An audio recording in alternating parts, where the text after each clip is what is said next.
Eleonora é unha nena vampira que vive na biblioteca de Coimbra xunto a un pequeno exército de morcegos entre os que destacan os emergos Simon. O seu traballo consiste en papar todos os insectos bibliófagos para que estes non estraguen os libros da biblioteca.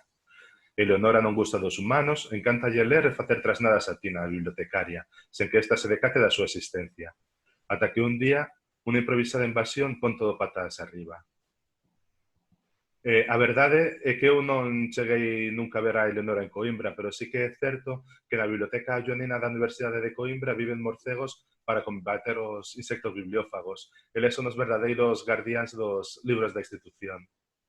Sí, e pareceme genial. Cando souben isto, dixen, hai que escribir un libro contando esta historia de que existe na vida real unha biblioteca onde teñen unha colonia de morcegos que se encargan de ese equilibrio. Os morcegos comen os bichos bibliófagos para que os bichos non coman os libros. Se dixen que é mellor que a capital deses morcegos sexa unha vampira. Parecía que se prestaba o tema. Eleonora ten unha característica que a fai moi particular respecto a outros vampiros. Ela é alérxica ao sangue, séntalle fatal. Co que si se deleita é con outra sustancia o que traballando nunha biblioteca non sei se será moi bo ou moi malo, non? Sobre todo se amas os libros, porque, en efecto, ela é intolerante ao sangue cada vez que recende a sangue, ela xa se marea automáticamente, xa nin lle pasa pola cabeza volver probalo, leva décadas sen probar o sangue. Pero morre pola tinta, encántalle a tinta. Entón está aí debaténdose todo o tempo entre ese cariño, ese amor que sente polos libros e a fame de tinta que lle entra a cada momento. Entón, que fai? Bueno, pois a veces chucha índices, prólogos que lle parecen innecesarios, números de páxina, pero as historias conservas. Nese sentido, portase ben. Sen destripar o libro, a biblioteca recibe a visita dunha praga de couzas da morte. A partir de aí, Leo terá que buscar a solución para evitar que a couza devore todos os libros da biblioteca, sobre todo para superar o medo e a repulsa que esa couza exerce sobre os morcegos da súa colonia, incluso sobre ela mesma, non?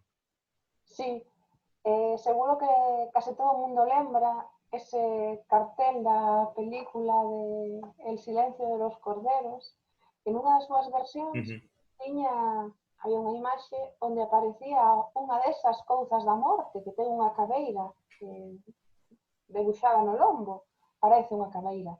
E entón, desde pequena, teño esa imaxe grabada na cabeza, unha imaxe moi impactante, para mí no seu momento sí que foi. E entón investiguei arredor da couza da morte e descubrín que son insectos que existen efectivamente e dixen, bueno, pois unha vampira, unha colonia de morcegos e unha couza cunha caveira pintada no lombo. Parecía que me viña todo dado, non? Estamos ante unha couza moi literaria, porque xa dixeches ti do silencio dos años, pero tamén é un becho, un animal que aparece en libros como Drácula, tamén alguna obra de Edgar Allan Poe, e agora tamén en Vampira de biblioteca, non? Parece que é como un dos insectos por excelencia da literatura gótica. Por iso incorporei este insecto. E ademais, aquí teñen a súa entidade, teñen mal carácter, son malas de serie, e ainda por riba os morcegos pois están aterrados coa súa presencia. Realmente ese é o arranque da historia, non? Que os morcegos non se senten capacitados para enfrontarse a este insecto. Entón aí ven o gran problema, porque Leo non quere ceder a súa biblioteca, é o seu espacio natural, é o seu territorio, ela é a xefa, como se atreven? E aí empeza, ese é o verdadeiro punto de inflexión da historia, o primeiro deles. Pois buscando o xeito de salvar os libros, Leo e o morcego Simon dan cun velliño chamado Marciano co que traban amizade. Aquí expós unha crítica ou unha chamada de atención ao desleixo cara aos nosos maiores, porque Marciano chega a comentarlle a Leo que vivo con 2 netos, unha filla, un senro, un gato, 2 periquitos, pero creo que se marchara moi lonxe ninguén me botaría de menos. Sí, na vida real coñecín algunha situación semellante a esta, que me resultou bastante impactante. Por iso incorporei o libro. Quería falar da soidade das persoas que viven rodeadas de xente, pero que se senten tremendamente soas. Malia vivir nunha casa chea de animais e de seres humanos tamén. Interesante. E iso representa Marciano, pero bueno, ele dalles unha oportunidade de rectificar, que é un tipo moi interesante, como o seu nome xa indica, e tamén un tipo bastante comprensivo. E entón aí, bueno, pode haber acordos. Porque o velliño chamase Marciano, creo que como o teu avó, non? Aí hai unha pequena homenaxe cara a él. Sí, un dos meus avós chamábase Marciano, que me parece un nome alucinante. Sempre presumo de que tiña un avó que se chamaba Marciano. Menos mal que non me puxeron o seu nome. Porque chamarme Marciana xa sería difícil de xestionar, pero recoñezo que me fai moita gracia presumir de ter un avó que se chama Marciano. E tiña que incorporalo de algún xeito en algún momento e dixen, pois este é un libro de vampiros, pois hai un señor que se chama Marciano.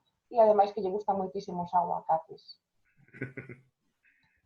E por outra banda, tamén hai unha chamada de atención ao idiotizados que estamos, de feito, titulas así un capítulo do libro, Idiotizados, do idiotizados que estamos ante as novas tecnoloxías, como demostran os netos de Marciano ou os seus xenros sempre coa videoconsola ou Claro. co móvil na man, e que nos levan realmente cara ao individualismo.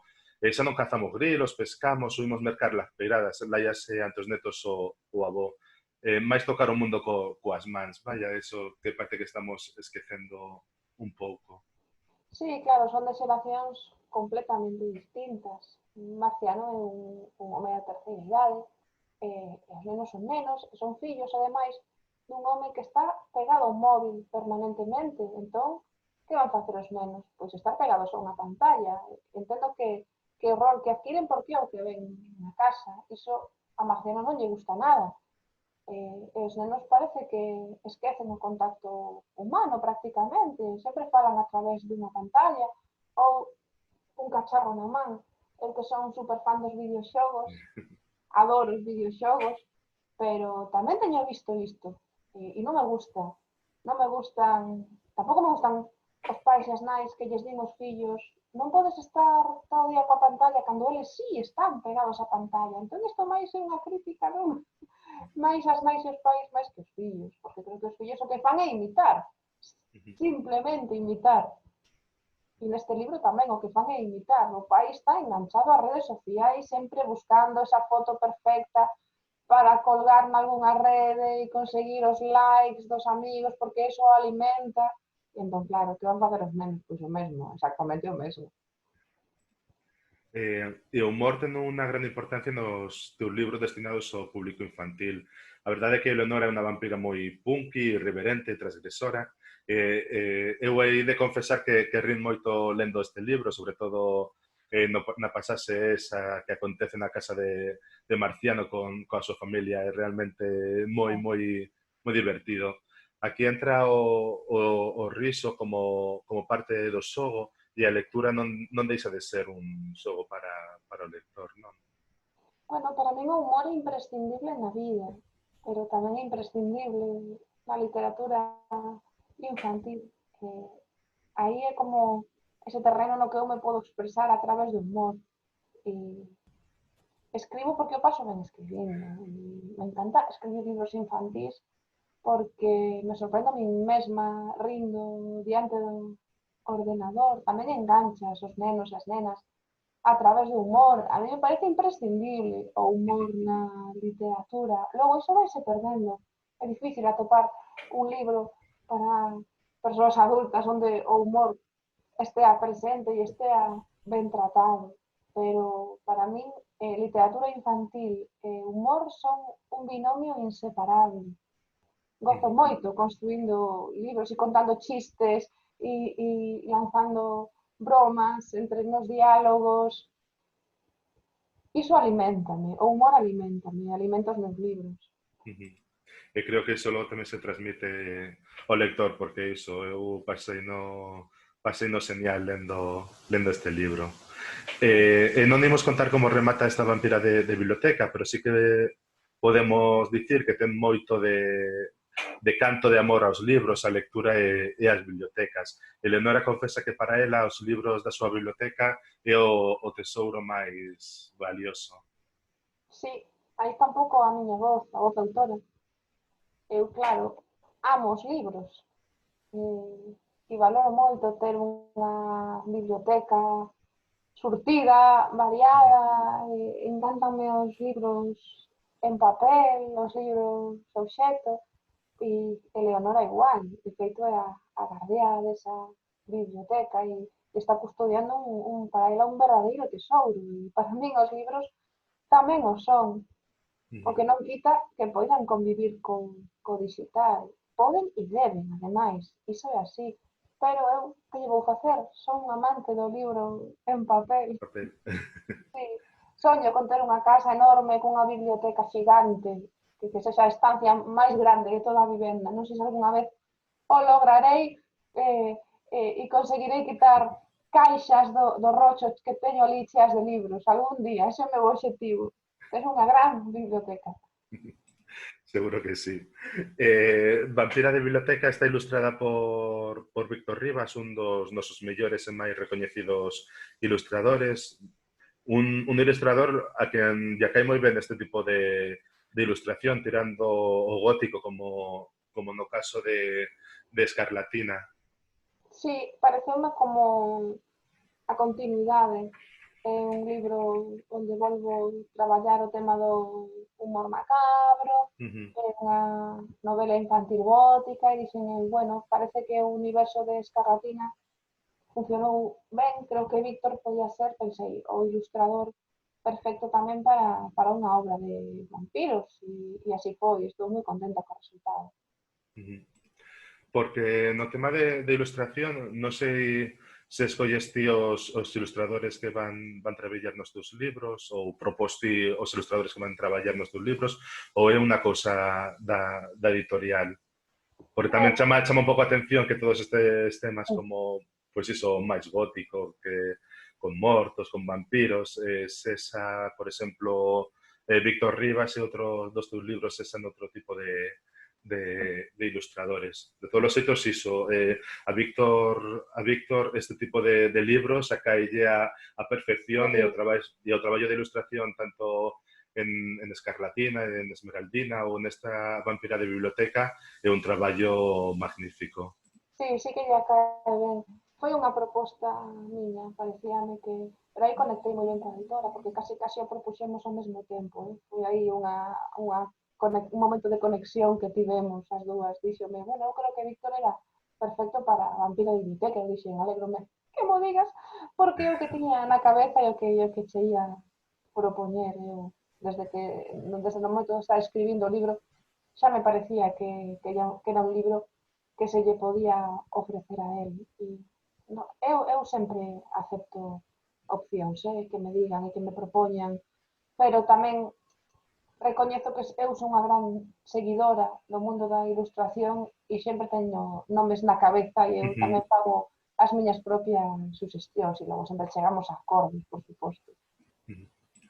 Esa para rematar, na versión en castelano o libro subtitúlase El ataque polilla, como se este fose o inicio dunha serie de libros protagonizados por Eleonora. Isto pode ser así? Pode ter continuidade ou quedou... Pode ter. Está no aire, pero a idea cando se lanzou o primeiro libro en castelán era esa, deixar unha porta aberta para unha posible saga, porque últimamente, nos últimos anos, sempre me sucede o mesmo, que parece que construo un universo que podo desenvolver posteriormente. E aí virono claro as editoras de Lo que leo, coas que estou encantada de publicar obra e foi un proceso moi, moi lindo, pois tamén o viron claro e dixeron, aquí hai que deixar unha porta aberta e darlle formato de saga porque pensamos que nos vas dar outra obra pronto. Dixen eu, veña, pois vamos alá. E aí está, aí está. Pois a verdade é que sí que sería estupendo poder ler máis aventuras de Leo e dos morcegos e Mon. Pois con isto xa rematamos, así que moitas grazas, Ledicia, por estar aquí Grazas, no Nacho, grazas. Flip falando desta vampira de biblioteca, e iso, esperamos ver novos libros teos en futuras edicións do Flip. Moitas grazas, moito ánimo e espero vernos pronto, pero en persoa. Veña, gracias. Ata pronto.